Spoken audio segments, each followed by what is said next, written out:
The Bible talks about two types of fear of God. The first type of fear of God is the fear of punishment. It's the fear that I'm going to get hurt.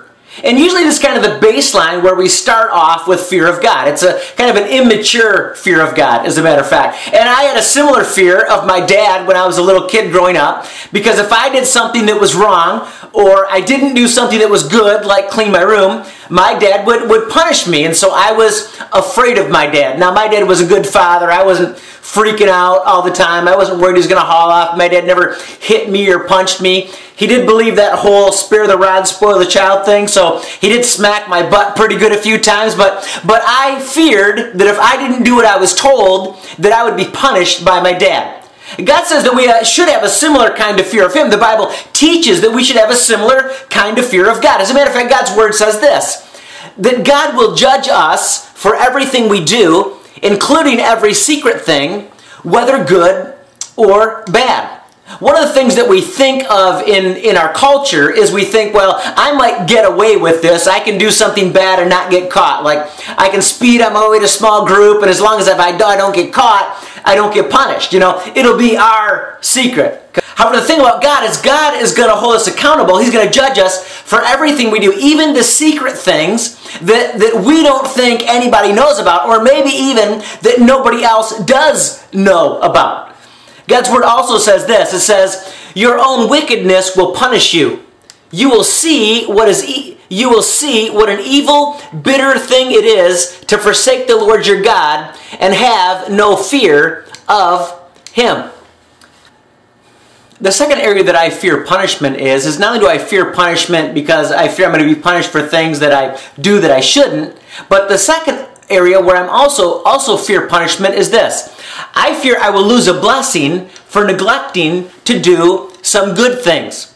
God says this. God says that the good life begins in the fear of God. Do that and you'll know the blessing of God. That is, if you fear God and if you live your life in a way that suggests that you really practically believe that God is real and alive and around, that He exists, then God promises you that He's going to bring blessing into your life because of that. God also says in another place, and the Lord our God commanded us to obey all these laws and to fear Him for our own prosperity and well-being. So God says, listen, I want you to fear me so that you don't do what's wrong and you will do what's right for your own good. Circle that word prosperity. I know we're at a time in our culture right now where everybody wants to be more prosperous than they currently are. And God says that if you fear Him, that it will be both for your own well-being and your own prosperity. That things will be better for you if you fear Him. And so really one of the reasons that we fear God, and the Bible tells us we should fear God, is because we fear punishment. The second way that we fear God is we fear God not just with regard to punishment, but we also have a fear of disappointment. We fear that we're going to hurt God. We fear that we're going to do things to make Him look bad. And as a pastor, I've got to be honest with you, this is one that I really think about. Because unfortunately, probably unfortunately, people will look at me as a pastor and I will actually do something wrong, or they'll perceive that I've done something wrong, and they will blame God for that. And in some cases, honestly, I don't know someone for sure that's done this because of me, but I know people that have done it because of other religious leaders. They've blamed God for what a frail human has done, and have left God, and have left truth, have left the faith, and have ended up, by the way, destroying their own lives because they blamed God for what someone else has done.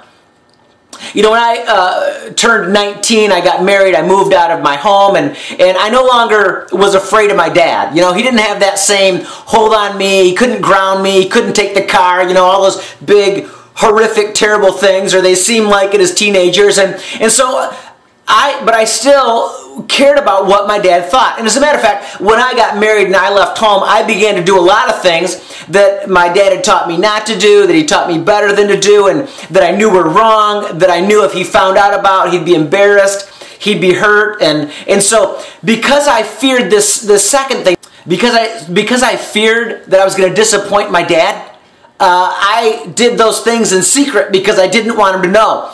Now, I also fear, though, disappointing God. And God's word says this, as a matter of fact. It says, then I press further. What you are doing is not right. Should you not walk in the fear of our God in order to avoid being mocked by enemy nations? Nehemiah said to the people in his day, to the God-fearers in his day, he said, listen, you need to be careful of the way you act. You need to be practical in your Christianity, because if you don't, God is going to get a bad reputation. And as you mature in your faith and in your belief, you're going to find out that one of the fears of God, and as a matter of fact, the one that's going to become more prevalent in your life, is you're going to fear disappointing God. And one of the ways you're going to fear disappointing God is you're going to fear making Him look bad. Another way that we fear disappointing God is that we fear that someday when we face Him, that it will honestly be embarrassing for us. That, we knew God's truth, we knew what He wanted us to do, we knew what He expected of us, and yet we chose not to do it. He had given us a purpose in life, and He designed each of us, and He has to accomplish that purpose, but we just kind of spooled our lives away, and we didn't do that, and so someday we're going to face God, and we're going to have to say, God, I wasted my life. Actually, in Job's time, Job was accused of abusing, mistreating the poor people in his day, and actually profiting off of them. But Job, in his argument, really standing up for himself, he makes this statement. He says, if I've ever used my strength and influence to take advantage of the unfortunate, go ahead, break both my arms. Cut off all my fingers. The fear of God has kept me from these things. How else could I ever face Him? Now, I would think that the fear of having my fingers cut off or broken and my arms slashed, that sounds like a serious fear thing. But Job says, here's what I fear even more than that. Listen, you go ahead and break my arms, cut my fingers off. I would never do that. And the reason I would never do that is because I don't want to disappoint God. And I don't want to have to stand before Him someday and say, God, I abused the people in the world that were less fortunate than I was.